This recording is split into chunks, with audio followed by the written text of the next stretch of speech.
بسم اللہ الرحمن الرحیم، السلام علیکم ورحمۃ اللہ وبرکاتہ۔ مائی ڈیئر برادرز اینڈ سسٹرز، آج کا جو ٹاپک ہے وہ ہے ریگارڈنگ توکل ان اللہ سبحانہ و تعالیٰ۔ اگر ایک دل ایسا ہو جس میں اللہ پر توکل یا بھروسہ نہ ہو، یا پھر اگر آپ یہ سمجھیں گے کہ ایک ایسا دل ہے جو ٹرسٹ نہیں کرتا، تو یہ ایک بیمار دل ہے، اور اس بیمار دل کا علاج کرنا بہت ضروری ہو جاتا ہے۔ اکثر اوقات ایسا ہوتا ہے کہ ہم لوگ اللہ تعالیٰ کے فیصلوں کے اوپر ناراض ہو جاتے ہیں، یا ہمیں سمجھ نہیں آتی کہ آخر ایسے فیصلے کیوں ہو رہے ہیں، اور ہم اس طرح کے سوال کرتے ہیں کہ آخر میرے ساتھ ایسا کیوں ہو رہا ہے، why is this happening to me، یا یہ واقعہ میری زندگی میں آخر کیوں پیش آیا۔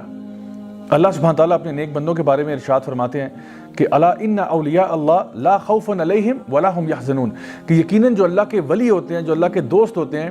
نہ تو ان کو خوف ہوتا ہے اور نہ ان کو غم ہوتا ہے، یعنی نہ تو وہ فیوچر کے بارے میں خوفزدہ ہوتے ہیں، کیونکہ ظاہری بات ہے جب انسان فیوچر کے بارے میں سوچتا ہے تو اس کو خوف پیدا ہو سکتا ہے کہ مجھے فلاں چیز، میرا بزنس کامیاب نہیں ہوگا، یا مجھے بیماری لگ جائے گی، یا فلاں چیز مجھے کاٹ جائے گی۔ مطلب یہ اس قسم کے خوف جو فیوچر کے ہوتے ہیں وہ انسان کی زندگی میں آ جاتے ہیں، اور پھر ایسا بھی ممکن ہے کہ ایک انسان جو ہے اپنے پاسٹ کے بارے میں غم کرنا شروع کر دے کہ ہائے کاش اگر میں نے یوں کر لیا ہوتا، کاش میں نے ایسا کر لیا ہوتا۔ تو اللہ سبحانہ تعالیٰ فرماتے ہیں کہ جو میرے ولی ہیں وہ نہ تو فیوچر کے بارے میں ڈرتے ہیں اور نہ ہی پاسٹ کے بارے میں غم کرتے ہیں، کیونکہ وہ پورا کا پورا ٹرسٹ جو ہے وہ اللہ سبحانہ تعالیٰ کی ذات پر کرتے ہیں کہ جو ہوگا انشاءاللہ اللہ تعالیٰ کی مرضی کے مطابق ہوگا، اور میں اللہ کی مرضی سے راضی ہوں۔ اللہ سبحانہ تعالیٰ سورہ توبہ میں ارشاد فرماتے ہیں کہ قُل لَن يُصِيبَنَا إِلَّا مَا كَتَبَ اللَّهُ لَنَا هُوَ مَوْلَانَا، کہ یقیناً کچھ بھی تمہاری زندگی میں نہیں ہوگا سوائے کہ وہ پہلے سے لکھ دیا گیا ہے، اور اللہ تمہارا مولا ہے، اور مومنین جو ہیں وہ پھر اللہ پر ہی توکل کرتے ہیں۔ تو یہ کتنی پاورفل آیت ہے قرآن مجید میں کہ جہاں پہ ہمیں یہ بتایا جا رہا ہے کہ جو کچھ ہوگا وہ اللہ کی مرضی کے مطابق ہوگا، اور یقیناً اللہ کی مرضی ہماری مرضی سے بہت بہتر ہے۔ اللہ سبحانہ تعالیٰ فرماتے ہیں سورہ توبہ کی آخری آیت میں فَإِن تَوَلَّوْا فَقُلْ حَسْبِيَ اللَّهُ لَا إِلَهَ إِلَّا هُوَ عَلَيْهِ تَوَكَّلْتُ وَهُوَ رَبُّ الْعَرْشِ الْعَظِيمِ، کہ اگر وہ آپ سے منہ پھیر لیں تو پھر حسبی اللہ، اللہ میرے لیے کافی ہے، لا الہ الا ہو، میں اللہ کے سوا کسی کی عبادت نہیں کرتا، علیہ توکلت، اور اگر توکل کرتا ہوں، اگر بھروسہ کرتا ہوں تو اللہ پر ہی کرتا ہوں۔ کیوں کرتا ہوں؟ وَهُوَ رَبُّ الْعَرْشِ الْعَظِيمِ، کیونکہ عرش عظیم کا مالک جو اللہ ہے۔ تو جب ساری کائنات اللہ تعالیٰ کے قبضہ قدرت میں ہے، جب ہم کہتے ہیں کہ ان اللہ علی کل شیء قدیر، ہر چیز پر اللہ تعالیٰ قادر ہے، تو پھر اللہ پر ہی بھروسہ کرنا بنتا ہے۔ انسان جب یہ سوچتا ہے کہ میرا رب جو ہے وہ ہر چیز پر قادر ہے، پھر انسان اللہ کو یہ نہیں بتاتا کہ میرے پرابلمز کتنے بڑے ہیں، انسان اپنے پرابلمز کو بتاتا ہے کہ میرا رب کتنا بڑا ہے۔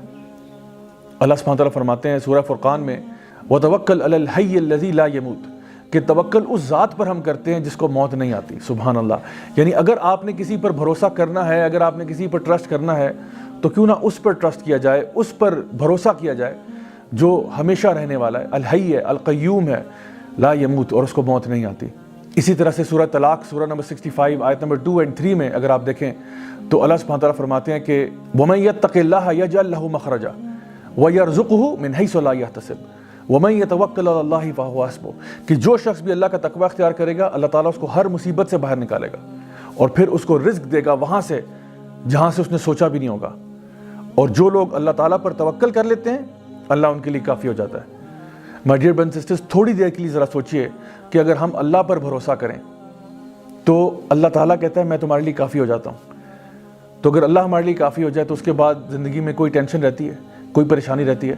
سو اس لیے دل کے اطمینان کے لیے، دل کے سکون کے لیے اللہ تعالیٰ پر بھروسہ کرنا سیکھیں۔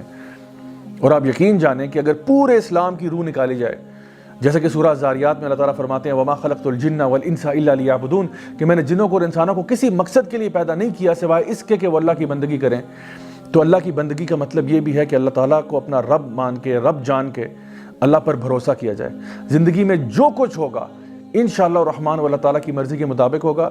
ہم نے اپنی طرف سے کوشش ضرور کرنی ہے، کسی بھی راہ کی طرف ہم جاتے ہیں، کسی بھی پاتھ کو ہم لیتے ہیں، ہم نے اپنی طرف سے کوشش ضرور کرنی ہے۔ جیسا کہ نبی کریم صلی اللہ علیہ وسلم کی حدیث میں ترمذی شریف میں آتا ہے کہ ایک شخص، ایک صحابی تھے جو کہ اپنا اونٹ انہوں نے ایسے آزاد چھوڑا ہوا تھا، تو نبی کریم صلی اللہ علیہ وسلم نے ان سے پوچھا کہ بھئی تمہارا اونٹ ایسے آزاد پھر رہا ہے، آخر کیا وجہ ہے اس کی؟ تو انہوں نے کہا کہ میں اللہ پر توکل کر رہا ہوں۔ تو آپ صلی اللہ علیہ وسلم نے فرمایا کہ نہیں، توکل یہ نہیں ہے، توکل یہ ہے کہ پہلے اپنے اونٹ کو باندھ لو، اس کے بعد اللہ تعالیٰ پر بھروسہ کرنا۔ So my dear brothers and sisters, ہمارے لیے ضروری یہ ہے کہ ہم جب بھی کوئی کام زندگی میں کرنے جاتے ہیں اپنی طرف سے حق حلال کا کام کریں، پوری کوشش کریں، پوری محنت کریں۔ اگر ہو گیا الحمدللہ، اگر نہیں ہوتا تب بھی ثم الحمدللہ، کیونکہ جو کچھ بھی ہوگا اب اللہ کی مرضی کے مطابق ہوگا. اور جب ہمیں یہ بات سمجھ میں آ جائے گی تو پھر ہم لوگ خوش ہو جائیں گے. یعنی انسان اداس کیوں ہوتا ہے؟